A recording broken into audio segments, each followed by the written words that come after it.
In recent days, hundreds of people have arrived outside this camp in northeastern Syria, hoping to find shelter and humanitarian aid.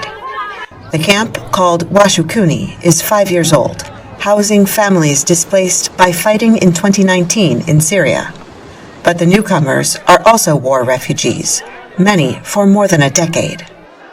They fled Syria's civil war for Lebanon and have now returned, displaced by Israeli strikes on their adopted country. We only came with the clothes we are wearing. Look, they are dirty. We have slept here for 2 days at the gate. The children need a toilet, but there is none. In northeastern Syria, more than 600 kilometers from the Lebanese border, officials say they have no provisions to assist thousands of returning refugees who are streaming in by car, by bus, or on foot. Our challenge now is that we don't have help from anyone. We have no space for them, no tents to provide. We are not prepared for this many people arriving. The people trying to get into this camp originally came from this region, but many say they don't have homes to return to.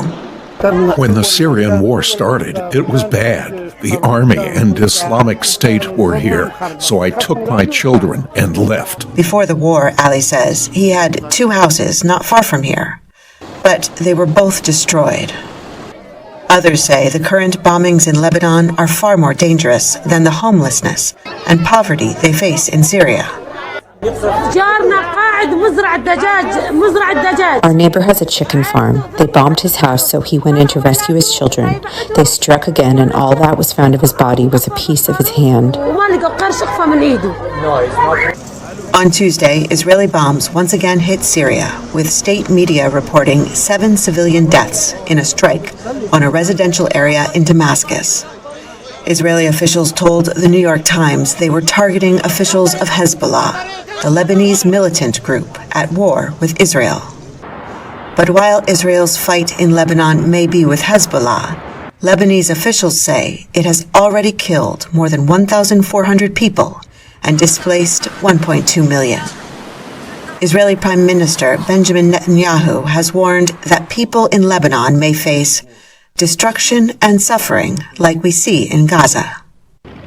Officials in northeastern Syria say they are already overwhelmed by people fleeing Lebanon, and without outside help, they say, more suffering in Syria is imminent.